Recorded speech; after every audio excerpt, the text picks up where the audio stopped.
The last class, hello! Mr. Hassel, yes!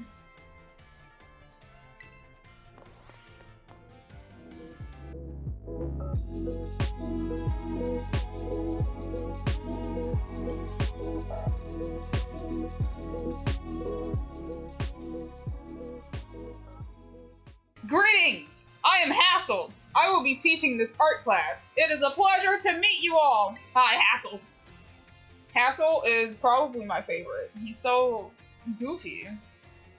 Like, so yesterday's episode should contain Hassel in it. Now, let me be candid for one moment. Oh my gosh. Let's actually get on with it. I imagine that many of you will forget all that you learned in this class once you graduate. So true. After all, you don't even need basic understanding of artwork, much less a refined appreciation of beauty for most exams or jobs. So, is my class a waste of time for you then? I think not. At least, I certainly hope it isn't.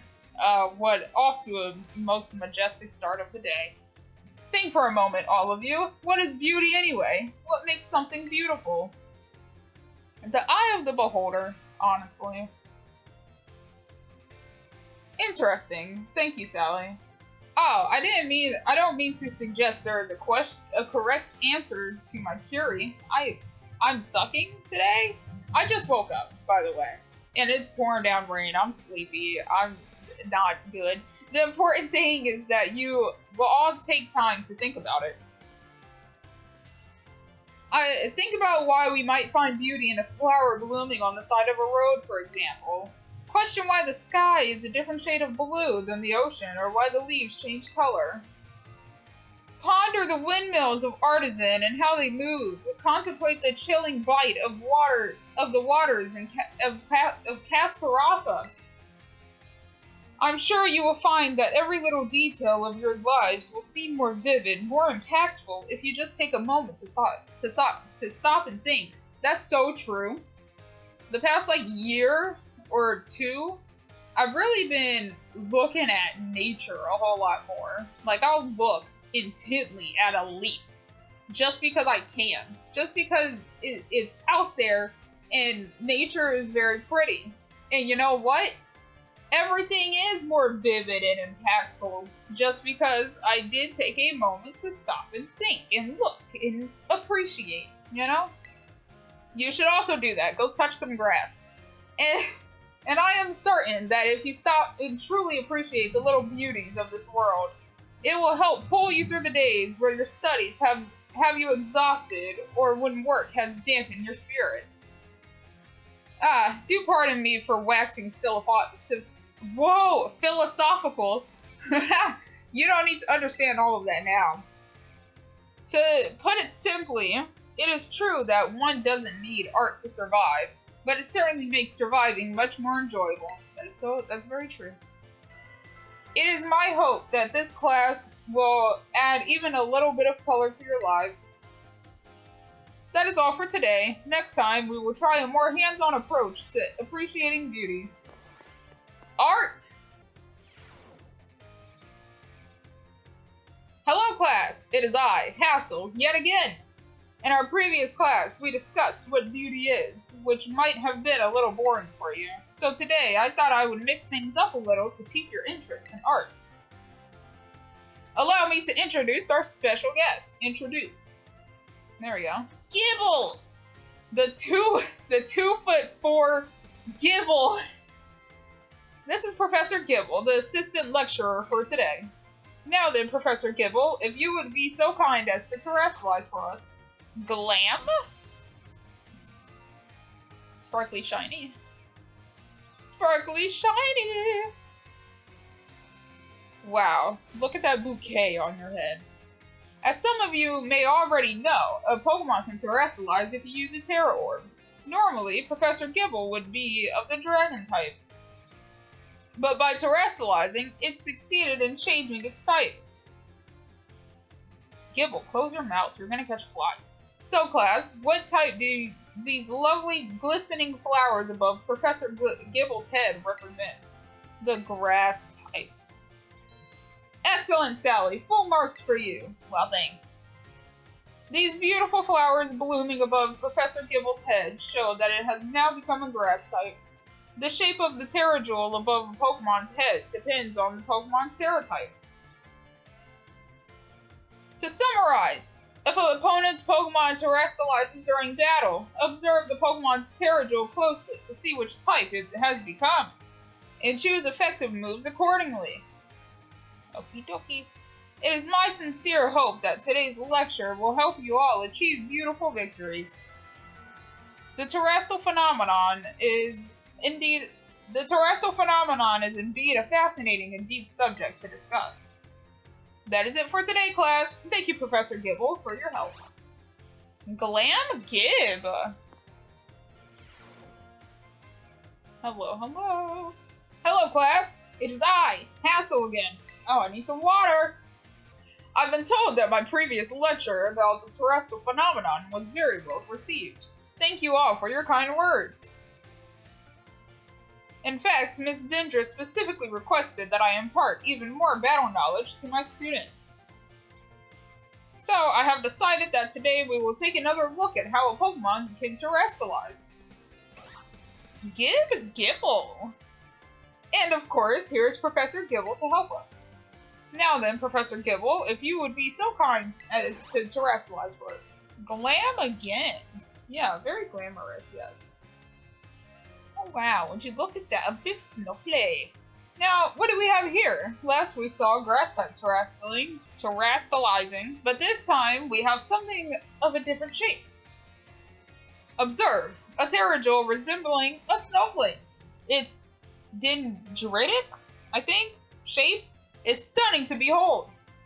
It's a little chilly standing so close to it. So class, what Terra type do you imagine this jewel might represent? The ice type. Excellent, Sally. Full marks for you. Well, thanks again. The reason there is a snowflake shining above Professor Gibble's head is simple. It is now an ice type. I like the ice flakes that are flying around. And because Professor Gibble is currently the ice type moves will not be very effective against it. Keep in mind, usually they would deal quadruple damage to Gibble. Now, here's some trivia about snowflakes. While snowflakes come in many different shapes and sizes, most are classified as hexagons. Just think of it, snowflakes fall from the sky, taking similar shapes without anyone saying they must. Do you not feel the great mystery of nature? The beautiful enigma we live in? Yeah, it's very cool. It's so stupidly cool. This is a bit of a tangent, but Mr. Jock's glasses are also hexagonal, aren't they? What in the world? I almost forgot to mention that you can change a Pokemon's Terra type at the Treasure Eatery located in Medali. Though I must say the cook there is a little prickly. You need to get on her good side if you want her help. Now, come prepared for class, because it is time for your midterm examination. Thank you for today, Professor Gibble. Glam Gib! I do hope you're all ready, because it is time for your midterm exam. Focus and do your best. Oh my goodness. And begin! What is the name of the gemstone that glows over a Pokemon's head when it terrestrializes its visits? A Terra Jewel. When the answer to question 1 is in the shape of flowers, what type does it represent? The grass type. What shape are most snowflakes classified as? A hexagon. Where is the eatery that allows you to change a Terra type? Medali. What makes something beautiful? There is no correct answer. Time's up. That is it for today's test. Pencils down, please. I would rather not have students worry about passing or failing in my art class, but test or test after all. Anyway, good work everyone. You can check your results at the front desk. Hello class! It is I, Hassel, yet again. I am pleased to say that everybody did very well on the midterm exams. As a reward for all of your hard work, we have a special guest visiting us today. Ooh. Now then, Barassi, please come in. What, Barassi? Greetings. I can't remember what voice I gave you. Oh, you're a little short sack. I am Brassius. I'm an artist, and I focus exclusively on grass-type Pokemon for my work. I think that's what I gave. Brassius here mainly creates three-dimensional pieces, such as statues and the like.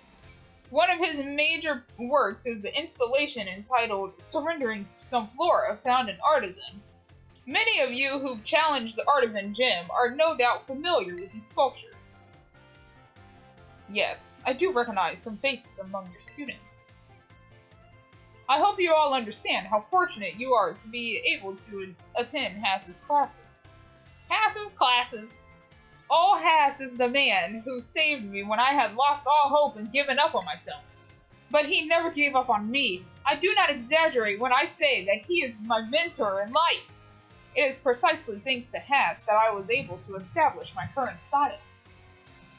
Dear Brassy, I've nothing against reminiscing about old times, but today I hope you will guide this class in the only way you can. Of course. Let's see. Why don't we discuss what Hass mentioned, surrendering Sunflora? Can anyone tell me what my mood was when I crafted its expression?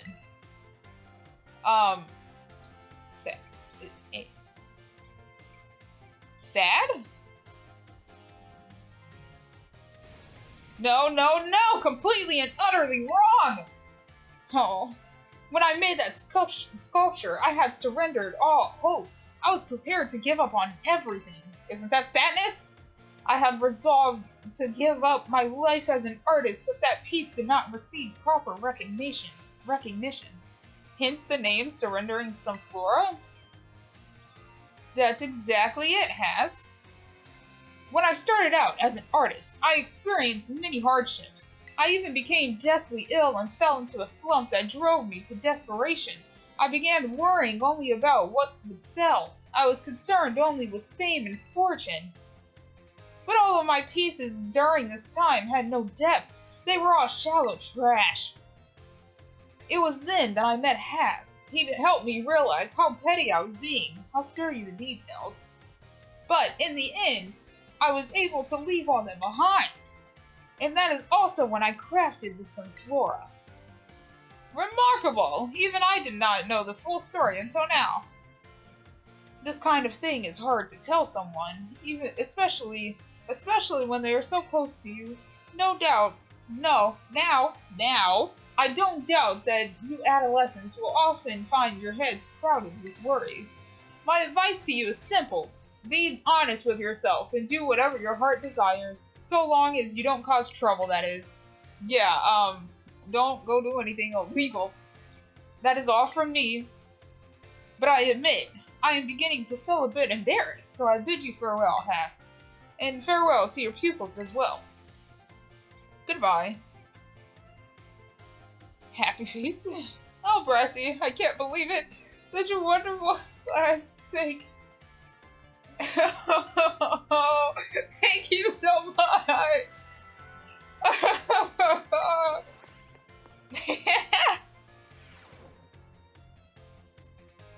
Hello, class. It is I, Hassel, yet again.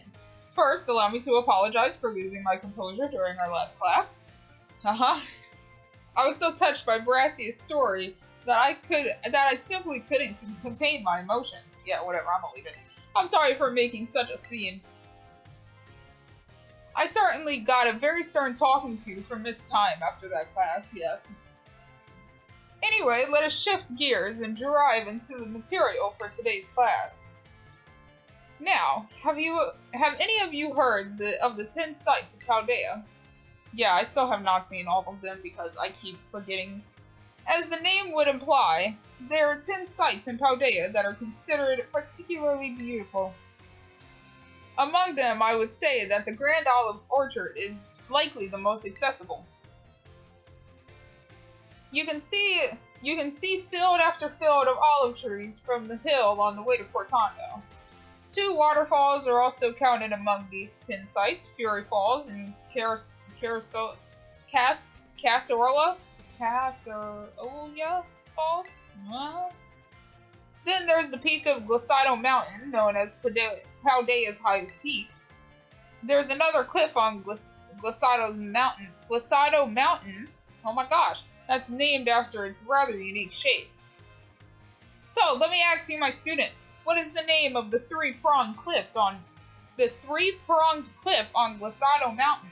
No need to grasp at straws.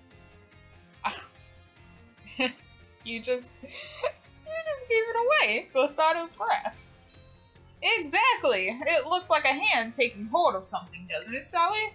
The three-pronged cliff on Glissado Mountain is in fact known as Glissado's grass.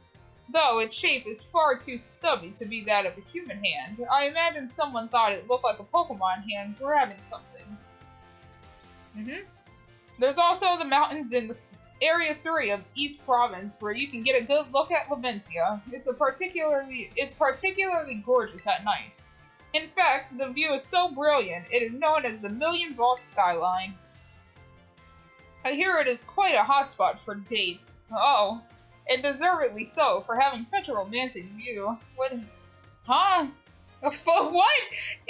I imagine it's, what do the kids say these days? A very, fleek selfie spot?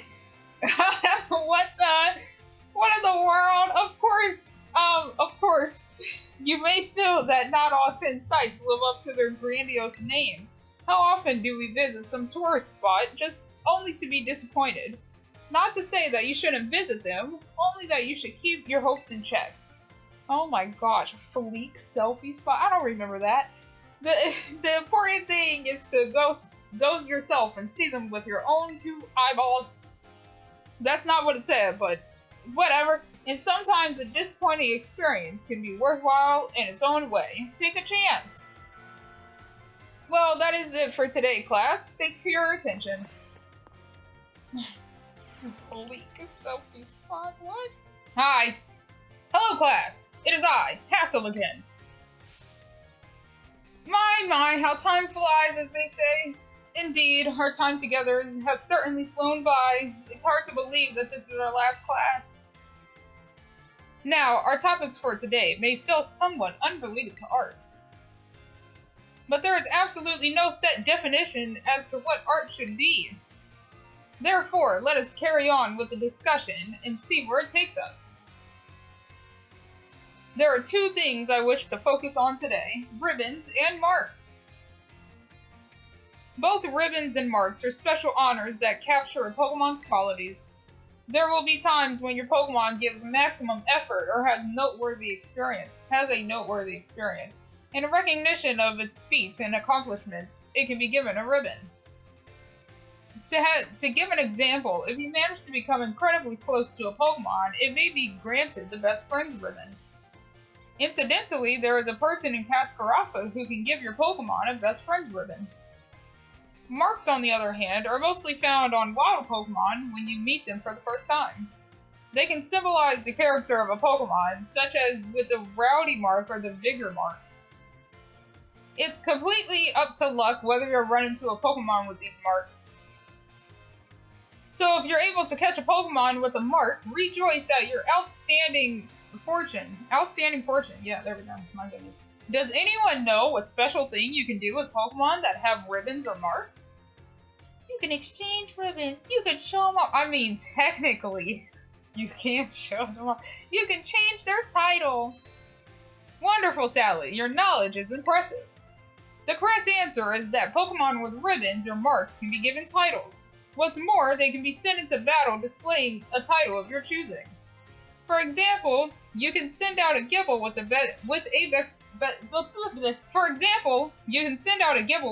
Friends ribbon by declaring, "Go, Gibble the Great Friend!"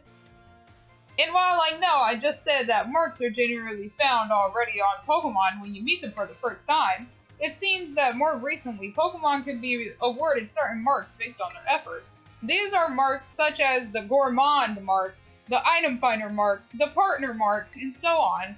Perhaps it might be fun to work out how to get each mark using its name as a clue? Well, that just about wraps up our class. Next is the final exam. Please review our material closely so that you pass it on your first try. That's not what it said, but I'm going with it. I do hope you're all ready, because it is time for your final exam. Focus and do your best. I will. And begin. What is the name of the restaurant where you can change a Pokemon's Terra type? The Treasure Eatery. What is the name of Brassius's signature art installation that we discussed in class? Surrendering some flora. How many waterfalls are counted among the 10 sites of Paldea? 2. Where can you find the Million Vault skyline? Lavencia. The marks a Pokemon has are present when you first meet, and none can be added later. False. Time's up! That's it for today's test. Pencils down, please. My goodness. Thank you all so much for learning about art with me. I love art. The time we shared has left a mark that I will treasure, I promise you. And it is my sincere wish that all of you go on to even greater, more prosperous futures. And that's that. Good work, everyone. You can receive your results from the first desk. Bye, Hassel! It feels great to get a test out of the way, doesn't it? Let's take a look at your results. You must get 3 questions correct to pass the midterm exams and 4 questions correct to pass the final exams. Let's see how you did on your art test.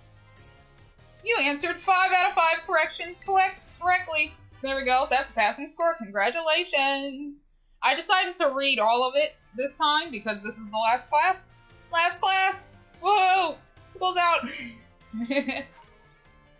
Some more XP candies and all that. Medium XP candies. Oh! What? I didn't read that! I have this for you from Director Clavel. Oh, some large XP candies.